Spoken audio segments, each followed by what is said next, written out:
We've literally built an entire economy of not just the United States, but the entire Western civilization on healthcare. And that's been a hidden reality for a long time. Mm-hmm. But for thousands of years, the real control of populations has been around their food.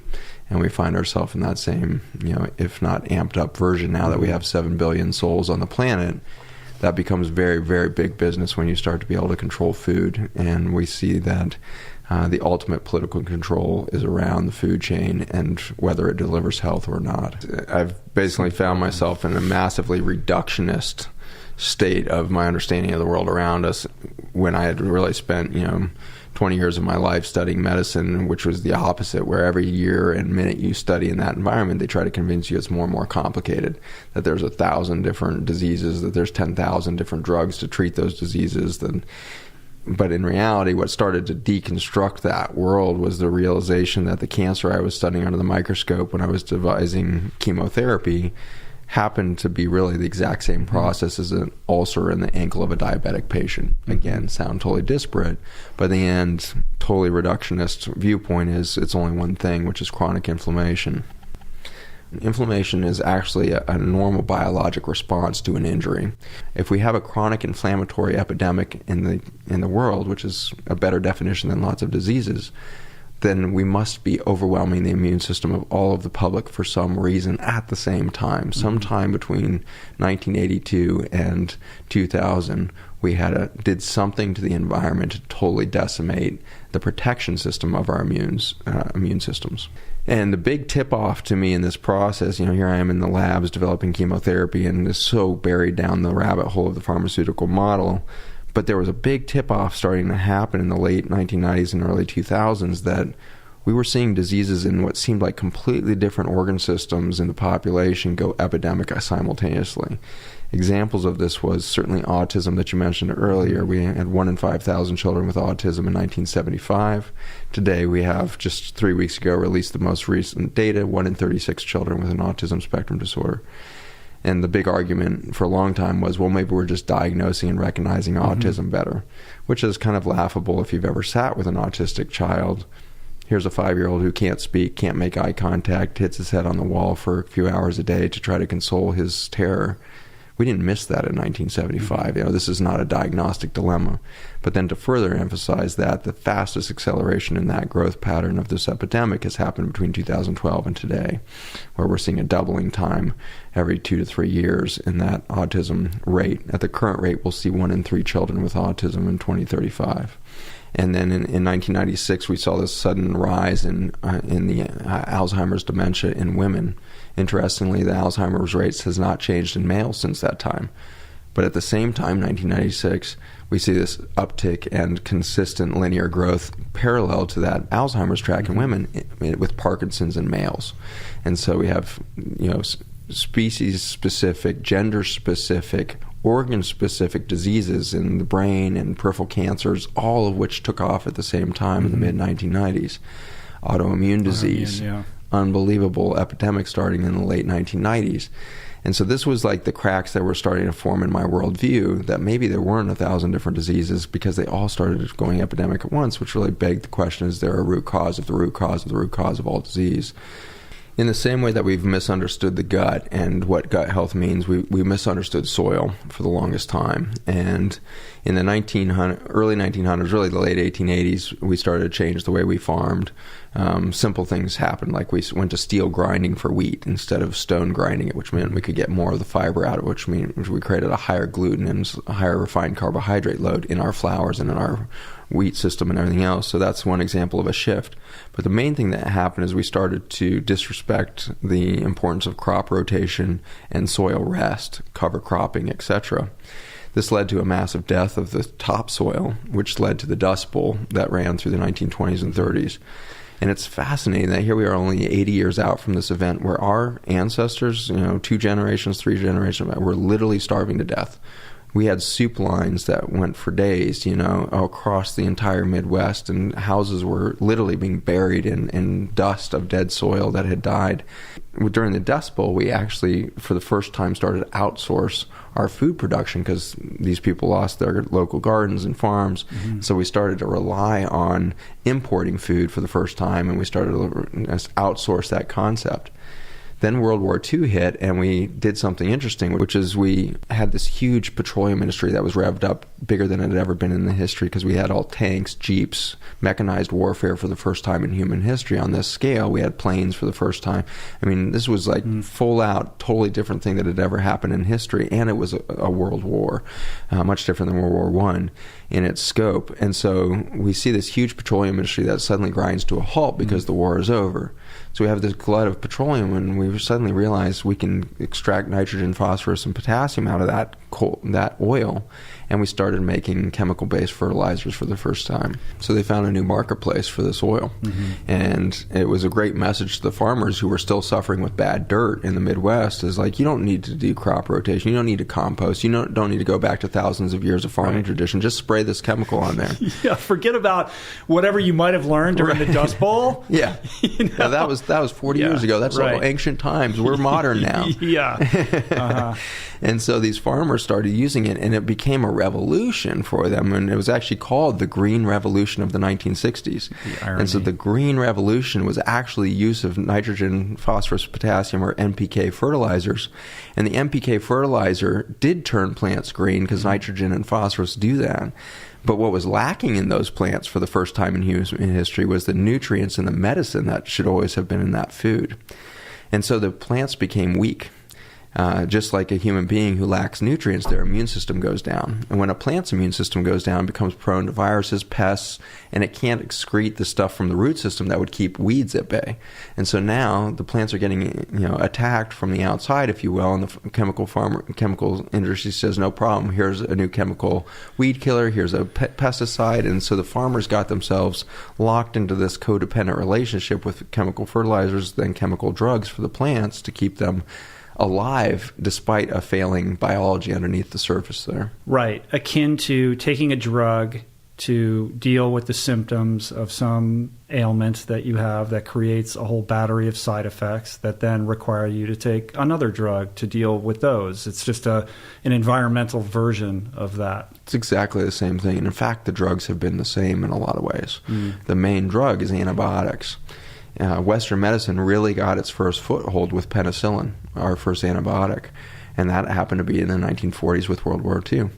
And so we developed in the same decade the antibiotics that would kill the bacteria in our body with the antibiotics that would kill the soil.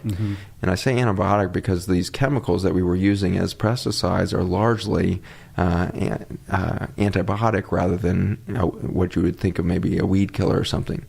And the most famous of these, of course, has become Roundup, the most single successful chemical warfare that's ever been sold on the planet. We currently sell and use 4.5 billion pounds of glyphosate, which is the active ingredient in the chemical, to treat the soils of the earth. 4.5 billion pounds of a single chemical annually. That chemical was never patented as a weed killer. It's only been patented as an antibiotic, and then it was repatented as an antiparasite, antifungal. That was the original purpose of it, correct? Well, it's the mechanism. It's the mechanism they recognized. And so the mechanism of glyphosate is to go in and block enzymes in soil bacteria, fungi, and plants. And that enzyme pathway is called the shikimate pathway, and it's important because it makes a number of the essential amino acids. Our bodies are composed of over 200,000 proteins, but we only have 20,000 genes. We have this pathetically dumb genome in the sense that a flea has 30,000 genes. So you're two-thirds as complicated as a flea at the gene level, which I find reassuring. If I can't find my keys or I'm having a bad day, I'm like, hey, I'm two-thirds as complicated as a flea. What are my real expectations here? But the reality is we're very simple at the genetic level, and yet we make over 200,000 proteins from a bunch of amino acids. There's 26 amino acids that will build those 200,000 proteins. Those 26 amino acids are just like the 26 letters of the English alphabet in the sense that the vast majority of those are useful but not critical. But the vowels, these 8 vowels in our language, if you subtract one of those vowels, you can affect hundreds of thousands of words. The vowels in the amino acid vocabulary here are the essential amino acids, which if you start to tweak any of those 9, you're going to start to lose tens of thousands of protein structures in their functionality and in their unique form.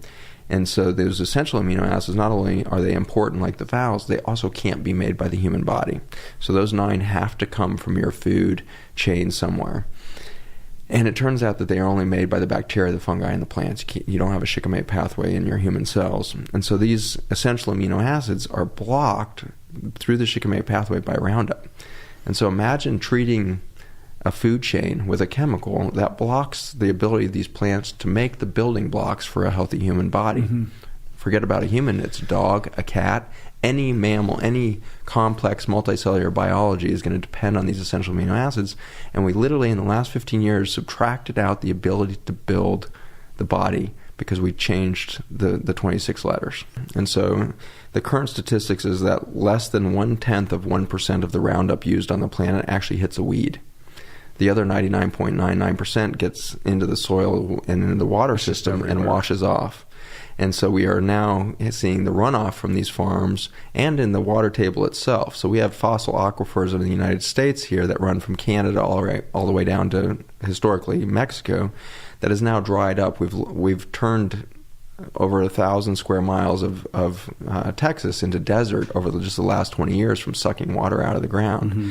That fossil aquifer is now contaminated with Roundup that's filtered down into this ancient freshwater source for us. And then in the same moment, you've got the Mississippi River, which collects over 80% of all of the Roundup in the country, and then it's evaporating the whole time, so it's going into the air that you breathe, and then it goes into the clouds, and then it rains down on us. Recent studies in the air and rainfall in the southern United States is showing 75% of the rain, 75% of the air contaminated with Roundup. So before you even take a bite of food, you're being hit with an antibiotic when you breathe. You're getting hit with an antibiotic when you experience rainfall.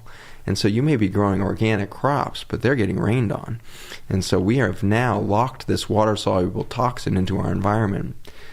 Fortunately, to give you a little bit of breather here from the bad news, is that there are bacteria and fungi that can eventually digest the glyphosate. The downside is we need to stop spraying it so that they can return. Mm-hmm. We're decimating those very bacteria and fungi by the presence of Roundup to the point where they're not digesting it. Current estimates is if we stop spraying Roundup tomorrow, it would take about 50 years before our ecosystem saw a drop in the level of Roundup below our toxic levels. If the conspiracy theorist was right, then we'd see 1 in 2 people with cancer, we'd see 1 in 30 kids with autism, we'd see Parkinson's going crazy. They're literally repeating back, if it was toxic, we would see literally what we're seeing, And so the reality is the public health statistics have gotten so grim in the last 8 years that nobody can call this a conspiracy theory anymore. Right, but it's almost like, but where's the smoking gun? The smoking gun is what's been missing. Mm-hmm. That's what we found in 2012. So in 2012, we found it backwards. I don't think anybody's actually smart enough with the human gray matter that we're given to actually create a paradigm shift prospectively, right? So every great, mind that we look to in past, Galileo or, Ben Franklin or anybody, we said, they discovered something, or, Edison. These just came at moments when the evidence got so overwhelming that it became obvious, right? And so in the same way, in 2012, the evidence was getting so overwhelming that we were onto something in the nutrition world. But at the time, I was still thinking cancer therapy, because my background was in chemotherapy development. And so when I found these molecules in soil that looked similar to the chemotherapy I'd been making, a lot of bells started ringing of like, what is that? Where did it come from? How is there medicine in the dirt? Like, where is that coming from? And within a few weeks of that discovery of those molecules, we found out that bacteria and fungi were making these specific shapes of these carbon molecules. And that really closed the loop for me, because there had been some papers coming out in the mid-2000s in the cancer world that were starting to say that the bacteria in your gut were predicting which cancers you would get. If you're missing these bacteria, you would get prostate cancer. If you had these bacteria, you would get breast cancer. That was so radically bizarre and out there for our current model, even to this day, as to how cancer worked. But now you fast forward 8-10 years, and now there's tens of thousands of articles that are showing that genomically, the bacterial genome is way more important in determining cancer than the human genome. And so this reality was hitting. And so in 2012, when we discovered these chemicals that look a little like chemotherapy that are made by bacteria and fungi in the soil, it suddenly closed the loop of, oh my gosh, what if the bacteria in our gut is doing the same thing? What if the bacteria and the fungi are actually our best source of medicine for everything? And so that's the direction we were going. But as soon as we put this into petri dishes with cancer cells and beyond, we suddenly realized, no, there's something way deeper happening with this information stream coming out of bacteria and fungi. And it was my chief science officer, Dr. John Gilday. He's a PhD in genetics and cell biology, and he was the first to realize that we had put our finger on the glyphosate toxicity issue, is that this communication network from the bacteria and fungi was actually supporting the protein structure in our gut lining. And so it turns out that the gut is held together, these trillions of cells that make up that cellophane layer, by tight junctions. These are Velcro-like proteins that hold one microscopic cell to the next to create this coherent carpet. And he had recognized before this, and a number of other labs had started to publish, that glyphosate seemed to increase the permeability of this membrane. And nobody was really sure why yet. But we suddenly realized that if this bacterial communication network was in there, we couldn't injure the membrane. It became bulletproof to the glyphosate injury. And so in that journey, we started to really study glyphosate and its relationship to the human cells, because like you said, Monsanto's been swearing up and down that there is no harm to the human body because the shikimate pathway only exists in bacteria and fungi. Well, that may be true regarding that enzyme target, but the classic thing with any drug is it always has off-target effects, right? And so that's why drugs have side effects, is they don't actually go and do exactly what your doctor says it's going to go do. It's going to hit a bunch of other receptors and do other things. The side effects of glyphosate that are outside of this shikimate pathway is direct injury to the protein structure that holds your gut lining together. This would be bad news if that was it. But it turns out that every macromembrane in your body, the blood vessels that fuel your entire body with oxygen and nutrients, are held together with the same tight junctions. The blood-brain barrier that protects your peripheral nervous system and your brain, same tight junctions. The kidney tubules that are held together to detox your body, same tight junctions. And so what's happened as we've introduced a chemical that's directly toxic to this Velcro-like protein is we turn into leaky sieves on the front end, gut leak and nasal sinus leak. And so every time we breathe, every time we eat, we're starting to leak and our immune system gets overwhelmed. Then the blood vessels that are supposed to deliver either an immune response from peripheral or get nutrients to some distant space is also leaking. And so we're getting permeability of the blood vessels. Then you get to the blood-brain barrier. This is supposed to be the holy of holies. A peripheral nerve or the brain is supposed to be protected against everything in your blood, because even glucose, which is the main fuel for your brain, should not get into the brain in an unregulated fashion. It will damage the nerves. And so the holy of holies of the central and peripheral nervous system is being destroyed. And so if that's true, if glyphosate was really damaging that, then we should see a massive explosion in neurologic injury to children and adults starting in about 1996. And that's exactly when we see this steep increase happening in autism, Alzheimer's, Parkinson's, neurodegenerative conditions like MS, autoimmune diseases, and all the rest. I mean, all of this has sounded like a lot of bad news, but identifying a problem is so much of the solution. And so now that we identify the problem, look, we've put into our food chain a chemical that deletes the ability to build a healthy human body.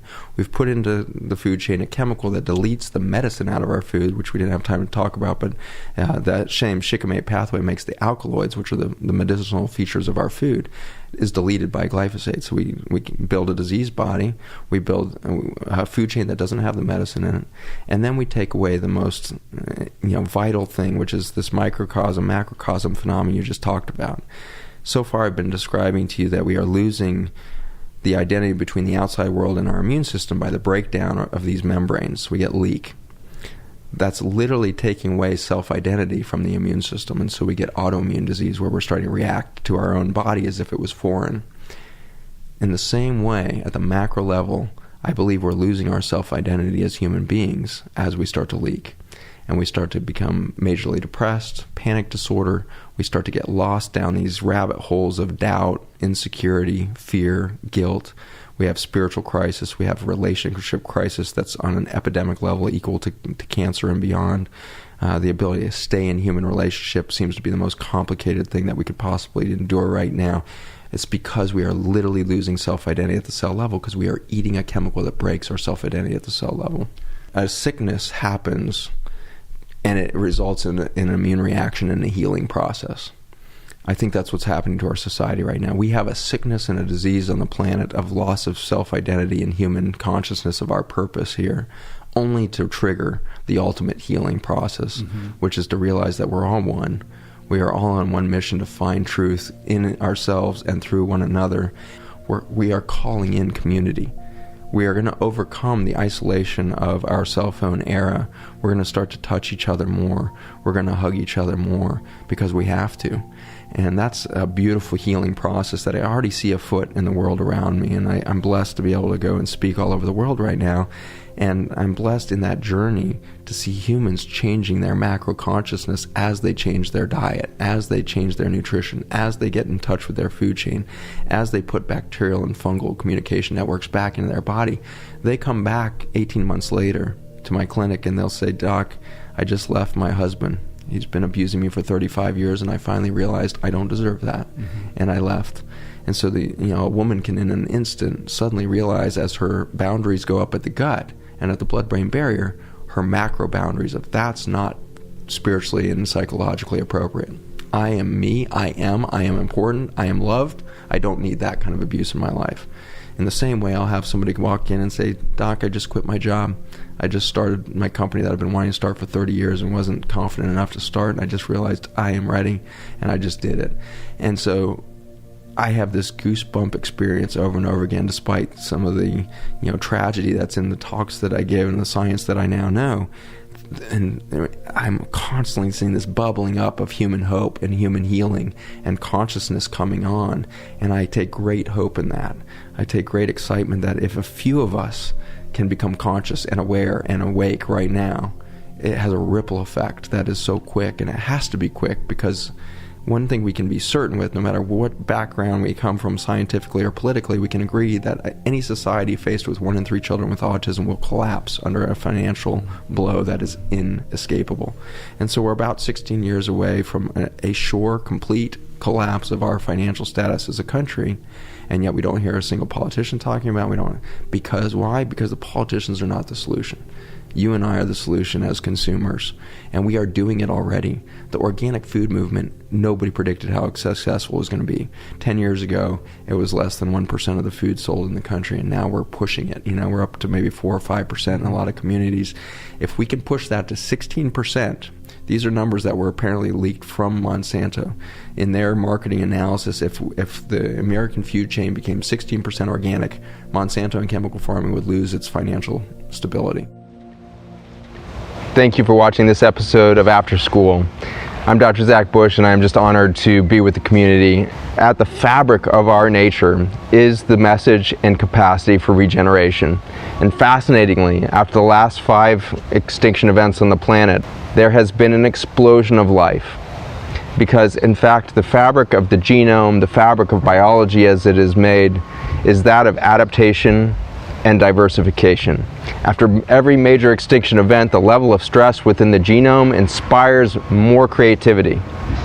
It is not a demise, it is not a victim, it sees the opportunity for something more dynamic, more adaptive, and more resilient, and ultimately more intelligent. After that last great extinction, the world did not suffer back or struggle back to create the dinosaurs. Instead, Mother Nature envisioned the possibility of birds, mammals, humans. And here we walk the earth today. And we have triggered an extinction event through our extraction and our consumption because of our belief that we are separate from nature, that we need to control her, that we need to domineer her, and that we actually are some sort of manifest destiny towards her consumption. Changing that mindset and coming into alignment with Mother Nature will create a future that none of us can imagine. We could in fact be a part of that new adaptation of biology on Earth for a more intelligent, more diverse, and more explosively regenerative future. I look forward to being there with you.